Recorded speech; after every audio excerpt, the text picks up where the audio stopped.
For today's vlog, tara, samahan niyo naman kami sa aming panibagong mini vlog.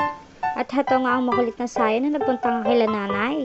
Kaya naman pala siya tuwang-tuwa ay meron niyang baka dito sa may bintana. At tinatawagan niya kasi itong ma, kaya naman lumapit nga sa kanila. At nung lumapit nga sa kanila magpinsan ay agad namang umalis sa bintana at natakot nga din.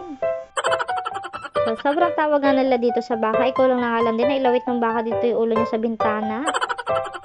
At pagkakain nga namin ng almusalan ay umalis nga kami at titingin nga kami ng gown ng pamangking ko, gagamitin niya sa JS Prom. At dito nga kami pumunta ng malapit-lapit lang nga din sa amin sa Joseph Carpio. Talaga naman maganda yung mga gown dito. At talaga naman kilala nga silang rentahan ng gown, lalo na kung pang sagalay. Talaga naman magaganda ang gown dito. At heto nga yung pamangking ko na ititingin namin ng gown. At dahil meron niya kami kasabayang dumating, kaya naman nauna nga sila pumasok sa loob.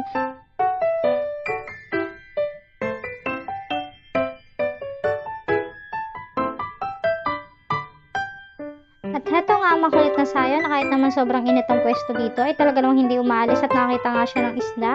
Ngayon nga lang kasi nakakita ng ganyang maraming isda si Sayong kaya naman talagang ayaw niyang iwan.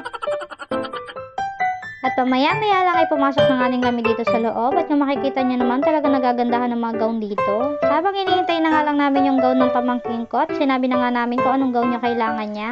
Mas kailangan daw niya kasi yung design na silver, kaya naman sabi ko sa kanya ay black gown niya kuhanin niya. Kung mga light color kasi ay hindi lulutang doon yung silver na design, kaya naman sabi ko sa kanya ay black para naman mas maganda talaga sa gabi. At dahil first time nga lang niya mag-JS Prom, kaya naman talagang dapat maganda nga siya sa gown niya. Hindi ko na nga lang din ipapakita sa inyo yung pagpit niya ng gown para naman surprise sa JS Prom niya. At nung hapon nga paggawi nga namin at heto nga yung mga bata, naglalaro na nga sila dito sa labas. Nakakatuwa lang kasi nag-cellphone ako, humihiyaw si Sai na videohan ko nga daw siya. Dahil alam niya siguro na hindi ako nakakapag-upload, kaya naman siguro naisipan niya magpa-video. Dahil minsan naman talaga hindi natin maiwasan na hindi makapag-upload sa baba ng views at baba ng earnings. Kaya naman pinasok ko na nga din to ang pagpopopo kahit na paano ay meron akong aasahang kita sa isang buwan. Magtatas ka nga lang ng solo live at party live ay magkakaroon ka na nga ng income sa isang buwan ng 500 plus. Pero syempre depende pa din niya sa sipag mo. Plus magkaroon ka pa ng agent na mabait at mapagbigay, talaga naman makaka-payout ka. Nasa 100 plus na nga yan at pwede ko na nga siyang i-pay out. Pero naisipan ko na sa birthday na nga lang ni Sayong para naman may pang birthday si Sayong. Maliit man sa iba pero sa amin ay sobrang laking tulong na nga ito.